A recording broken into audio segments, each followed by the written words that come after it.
మన కాలి కింద ఉండే నేల కూడా మన తల్లి లాంటిదండి.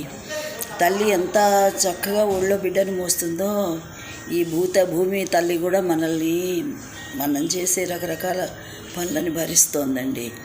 అయినా మనం ఊరుకుంటున్నామా? ఊరుకోవట్లేదు. భూమిని నీళ్ల కోసము 900, 1500, 2000 ఫీట్ అని చెప్పేసి బోర్వెల్స్తో కుళ్ళగిస్తున్నామండి. అంతేకాదు బహుళ అంతస్తుల బిల్డింగ్లు అండి, 30వ అంతస్తు, 40వ అంతస్తులు ఇట్లా తేరిపారు చూస్తేనే భయం వేస్తూ ఉంటుంది. సడన్గా ఏదన్నా న్యాచురల్ కెలామిటీ వచ్చింది, ఎర్త్క్వేకో లేకపోతే షార్ట్ సర్క్యూటో ఇంకోటి ఏవేవో చాలా ఉంటాయి కదా.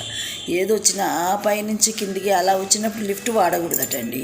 లిఫ్ట్ వాడకుండా 40 అంతస్తులోంచి కిందికి వచ్చేసరికి జరగాల్సిందంతా జరిగిపోతుంది. అసలు 40 అంతస్తుల భవనం నిలబడాలంటే భూమి లోపల ఎంత బరువు వేయాలి? అలాంటి పనులు ఎందుకు చేస్తున్నారు మన వాళ్ళు? నాకు అర్థం కాదు. జనసంఖ్య పెరగకుండా అన్ని రకాలుగా కంట్రోల్ చేయాలి గవర్నమెంట్ మరి ఎందుకు చేయట్లేదో నాకు అర్థం కాదు.